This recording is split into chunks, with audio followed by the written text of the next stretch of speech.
This is one of the most dangerous serial killers that has ever lived. And you might not have heard this name before because he fits outside of the mold of a typical serial killer. His name was Israel Keyes, and he lived in Alaska. And the reason why you might not have heard of him is because how he picked his victims was almost completely random. And FBI profilers don't know how to classify this or how to warn people to protect yourself against people like Israel Keyes. So normally serial killers have a MO, a method they do things, a body type of who they pick, a location of where they like to commit these murders at, but not Israel Keyes. Israel Keyes, every step of the way, was completely different from any other serial killer. He lived in Alaska. He traveled to the mainland United States. He would use cash. He would avoid using ATMs at all costs. He would turn his cell phone off before he went on these flights or drives. He would leave his cell phone at home. He was a family man. He had a daughter. He had a very financially stable business. He owned his own business, so he could make his own hours to free himself up for these, stalkings that he would do. But what was so different about him is he would pick people at random, and he was so incredibly patient. So what he would do is he would bury kill kits. It was literally like a bucket that he would seal up, and he would bury ammunition, firearms, knives, any little thing, duct tape, zip ties, things that he might need. And he would bury them years in advance. Key point is he went to Vermont. From Alaska, he landed almost 1,000 miles away in the United States. Paid for a rental car in cash because you could back then. This was between 2001 and 2012 is when he was an active serial killer, they believe. He traveled to Vermont, almost 1,000 miles away from where he landed. He buried a kill kit, and then 2 years later came back to use said kill kit. Because this is what happens. You can't travel with a gun, obviously, but he went there to Vermont, bought a gun 2 years ahead of time. No one's going to be looking for gun records 2 years ago. No, you know how many guns they would sell in that amount of time? It's not going to be traced to him. And then he would bury this stuff. And 2 years later, he came back and used it on a random couple. He chose a house at random. He was driving around and said, that's the one. Picked that house. Didn't even know who lived there. It was a man and a woman. He did abduct them. He did kill them. Now, he had already scouted a place where he was going to hide the bodies. No matter who he chose in this area, he's going to hide their bodies in this abandoned farmhouse. That's exactly what he did. They believe that he was responsible for at least 11 deaths, but they can only prove that he did 3. And the reason why is because right after he got captured in 2012, he did off himself.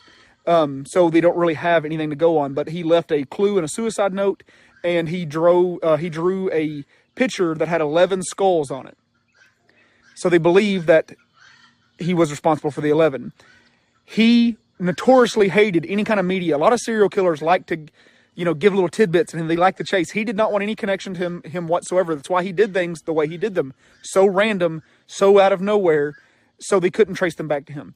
And he made demands when they caught him. He said, there will be no delay on a death penalty. Give it to me as soon as you can. There will be no media coverage. If the media gets involved, I stop talking. And that's exactly what happened. The big stream media got involved, and then the next day he committed suicide, and he was going to go through with it. He actually slit his wrist and hung himself. So he was taken both ways out. He was so decisive, and if you watch his interviews, it is so creepy when he's talking about all the planning, all the meticulous stuff, but he wouldn't give names of who his victims were. They have the reason why they think it was at least 11 is because if they went back and looked at his travel logs, his flight logs, when he would take these vacations, and every time when he would go to these different places, there was mysterious disappearances that matched when he went there. None of his victims have ever been found except for the one that got him caught.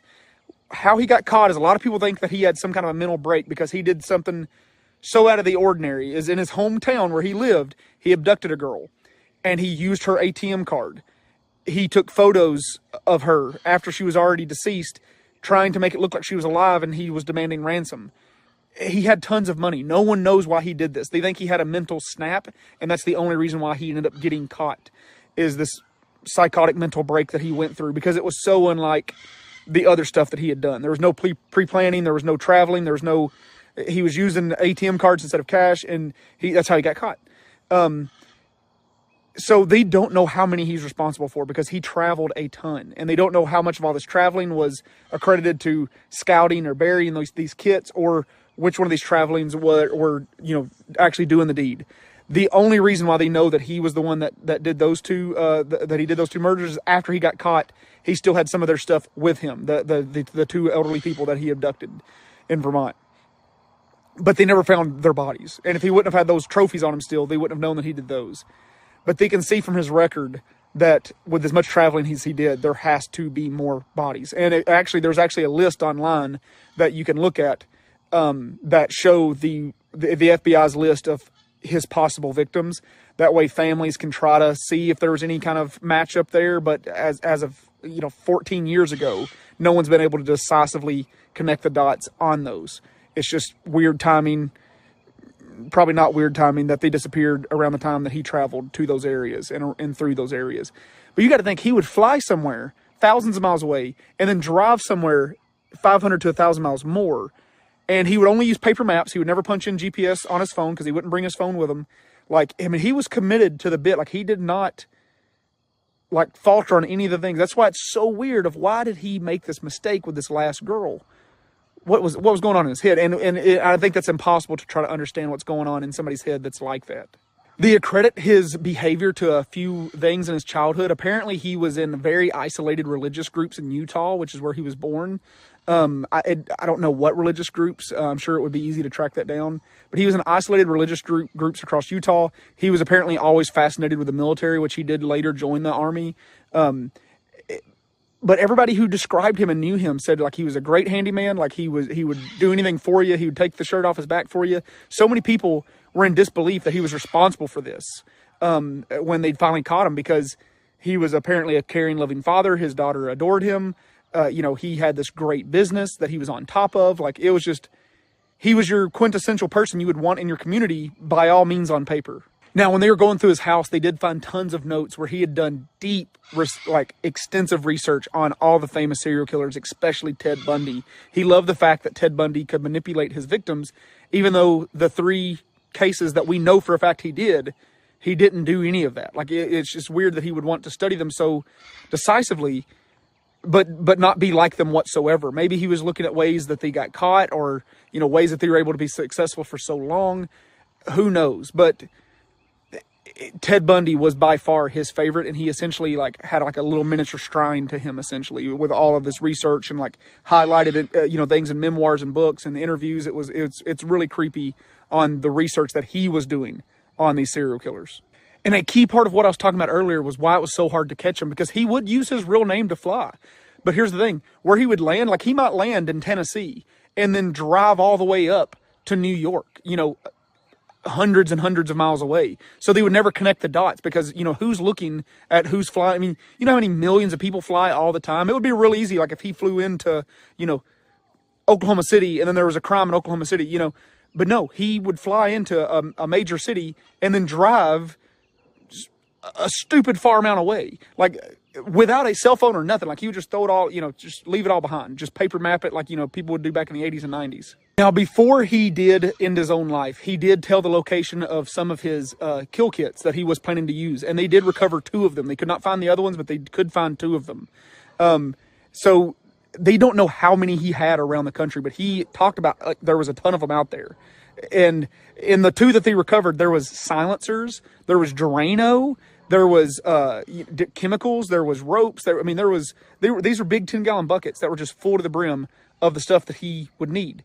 And what's crazy is when he would go rent a car, he would go to a Home Depot and buy a shovel to bury these things. And then he would actually hide the shovel nearby also, so he could come back and use the shovel to dig it back up. That, to me, that's crazy. That's so wild to just hide a shovel. And he would apparently go to super remote places where somebody would not come across a shovel or the hole, It's just, to me, that's a lot of plan. He would take week-long trips just to plan where he was going to put one of these buckets at, and then what he was going to do with the bodies afterwards.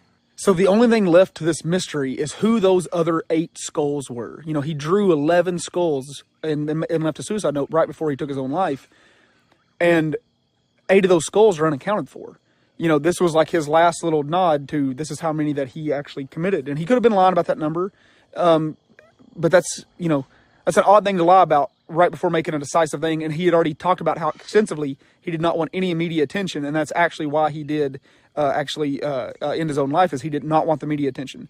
So somebody who doesn't want attention and has nothing to gain from it, I don't know why he would make up that number. So I don't think he did make up that number. I think he truly was responsible for 11 deaths.